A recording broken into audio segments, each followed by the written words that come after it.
غیر اللہ کے اپوزٹ عین اللہ ہے نا.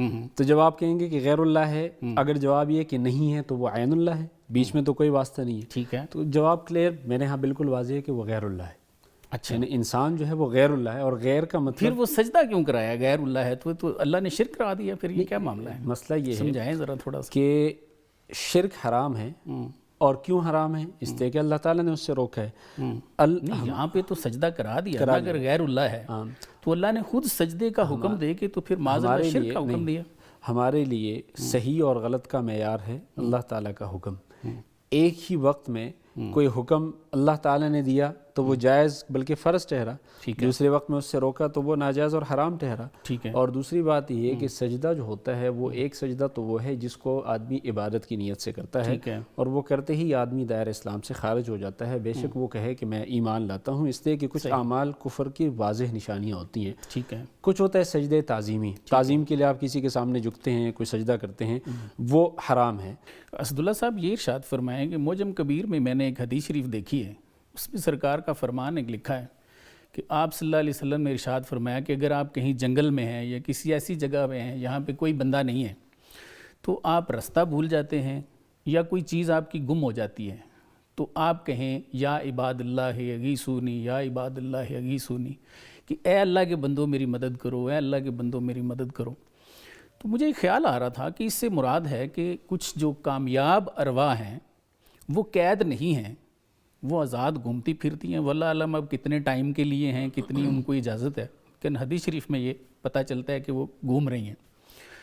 تو وہ رجال الغیب کا حکم ہے کہ ان سے مدد مانگ لو آپ. تو کیا یہ فرمائیں تھوڑا سا کہ وہ ارواح جو باہر گھوم رہی ہیں کیا وہ گھروں کو بھی آتی ہیں؟ بعض لوگ یہ بھی کہتے ہیں، کیا ارشاد فرماتے ہیں؟ دیکھیں، بسم اللہ الرحمن الرحیم، الحمدللہ والصلاۃ والسلام علی رسول اللہ وعلی آلہ وصحبہ ومن والاه اما بعد. دیکھیں، ہم بطور مسلمان چونکہ بہت ساری چیزیں ایسی ہوتی ہیں جو ہماری سمجھ سے ماوراء ہوتی ہیں، ٹھیک ہے، تو ایک عام مسلمان کے لیے کسی آیت اور حدیث پہ اتنا ایمان لانا ضروری ہے جتنا اس کے ظاہر سے پتہ چلتا ہے. ٹھیک ہے. اس کے بعد کہ اس سے ماوراء حقائق کیا ہیں اللہ تعالیٰ بہتر جانتے ہیں.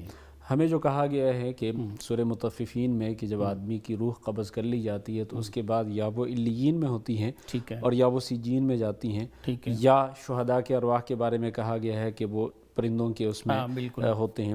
اس کے علاوہ واپس آنے کا ذکر قرآن و حدیث میں اس طرح واضح اور واشگاف الفاظ میں نہیں کیا گیا. ظاہری جو مشہور احادیث اس میں یہی بات کہی گئی ہے.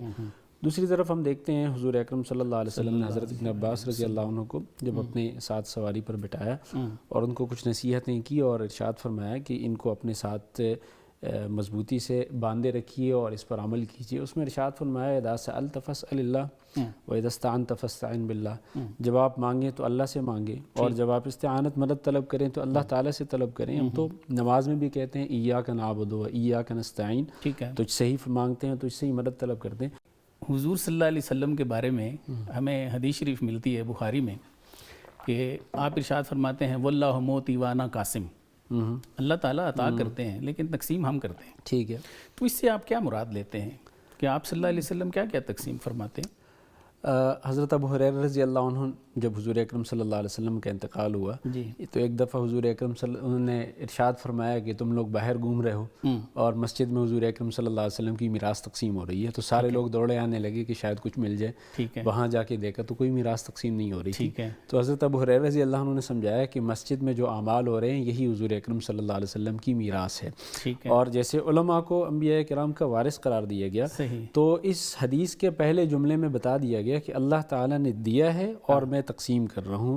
وما هو علی الغیب بضنین، حضور اکرم صلی اللہ علیہ وسلم کو جو کچھ غیب کے بارے میں بتایا گیا تھا، جو کچھ بتایا گیا تھا اس میں بخیل نہیں تھے. جو کچھ اللہ تعالیٰ نے دیا تھا وہ سارا کا سارا تقسیم کیا، اور تقسیم کرنے اور امت تک پہنچانے کے بعد پھر امت کو گواہ بھی بنایا. کیا تم اس بات پر گواہ ہو کہ جس چیز کو تقسیم کرنے کا اللہ تعالیٰ نے مجھے ذمہ دیا کیا وہ میں نے تم تک پہنچا دیا؟ انہوں نے کہا کہ ہاں. یعنی آپ جو فرما رہے ہیں اس سے مراد ہے کہ جو تعلیمات تھیں دین کی وہ تقسیم کی گئی. ایک اور چھوٹا سا سوال ہے، ضمناً بات آ گئی ہے تو یہ ارشاد فرمائیں کہ اکثر لوگ یہ کہتے ہیں جی لوگوں سے کسی سے کوئی چیز نہیں مانگنی چاہیے. تو آج آپ سے فائدہ اٹھاتے ہیں، یہ پوچھتے ہیں کہ انسان ویسے غیر اللہ ہے، قرآن میں تو یہ ہے کہ فَإِذَا سَوَّيْتُهُ وَنَفَخْتُ فِيهِ مِن رُوحِي فَقَعُوا لَهُ سَاجِدِينَ. ٹھیک ہے. اللہ فرما رہے ہیں کہ جب میں یہ آدم کی جو مٹی ہے اس میں اپنی روح پھونک دوں ٹھیک ہے. تو تم سارے اس کو سجدہ کرنا.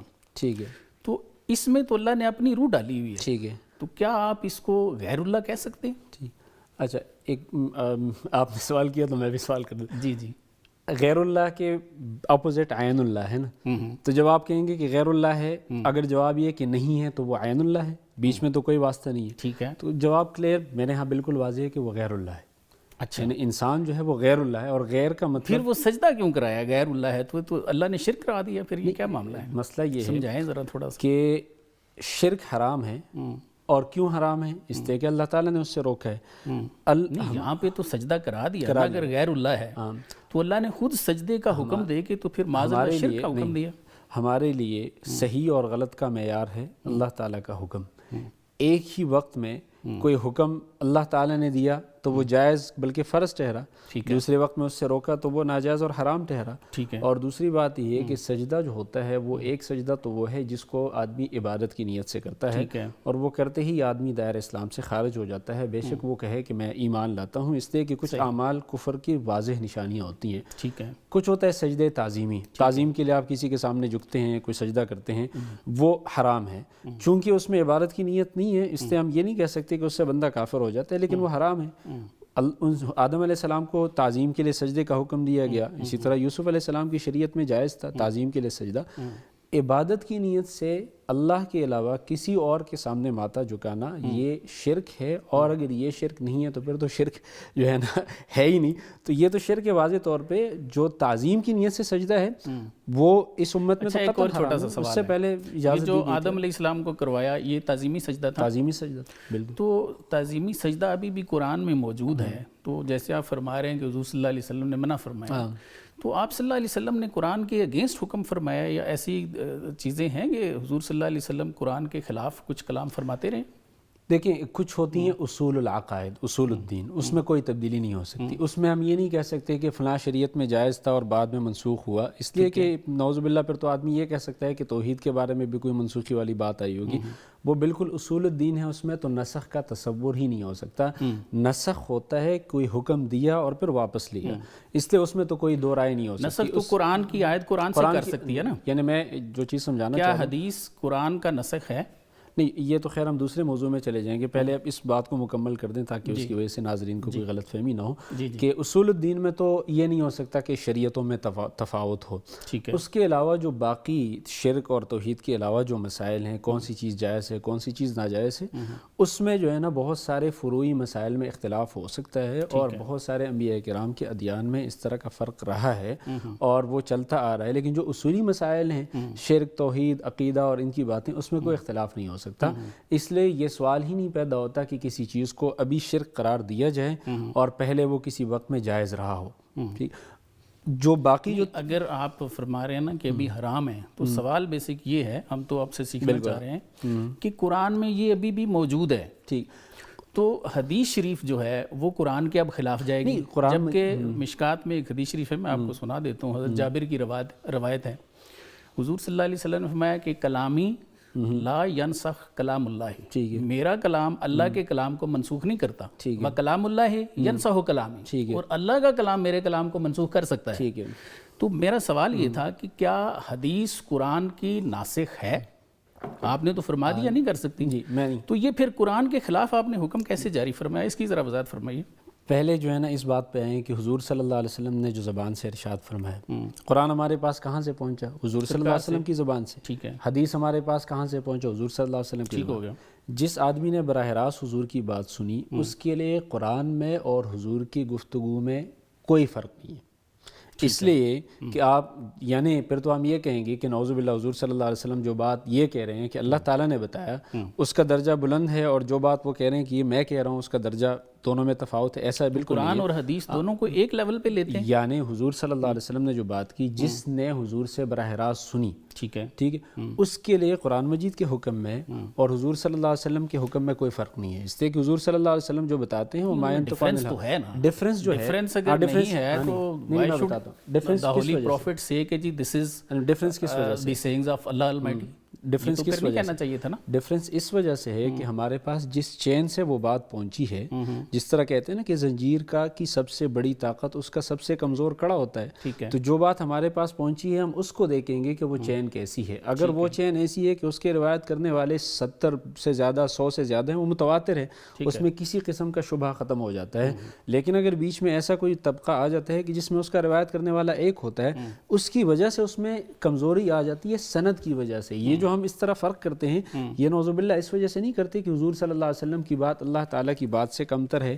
یہ صرف سند کی وجہ سے کہ چونکہ پہلی بات ہمارے پاس پہنچی ہے متواتر سند سے، دوسری بات ہمارے پاس پہنچی ہے خبر واحد سے، ورنہ حضور صلی اللہ علیہ وسلم کی بات جو ہمارے پاس تواتر سے پہنچی ہو وہ بالکل قرآن مجید صاحب آپ کے خیال میں قرآن اور حدیث کا ایک درجہ ہے؟ ایک درجہ ہے. جو درجے میں اختلاف ہے وہ سند کی وجہ سے. اسی لیے حدیث متواتر اور آیت متواترہ کے حکم میں کوئی فرق نہیں ہے. حدیث متواتر قرآن مجید کے حکم کو منسوخ کر سکتی ہے، اور ہم یہ نہیں کہہ سکتے نعوذ باللہ کہ ایک بندے کے کلام نے اللہ تعالیٰ کے کلام کو منسوخ کیا. دونوں اللہ تعالیٰ کی قرآن میں نسخ کی تعریف ہے، ما ننسخ من آیت ننسها ناتی بخیر منها او مثلها، کہ ہم کوئی جو آیت منسوخ کرتے ہیں تو یا تو اس جیسی لاتے ہیں یا اس سے بہتر لاتے ہیں، تو وہ تو آیت کے لانے کا ہے، اس میں حدیث کا ذکر تو نہیں ہے. نہیں، ما ننسخ یعنی اس کا مطلب یہ ہے کہ اللہ تعالیٰ نے منسوخ کرتے ہیں اپنی طرف اگر نسبت کی تو اس کا یہ مطلب ہو گیا کہ اللہ تعالیٰ اپنی طرف سے جو خود نسخ کریں گے وہ ہم تک کیسے بات پہنچے گی؟ آیت سے، حضور آیت سے.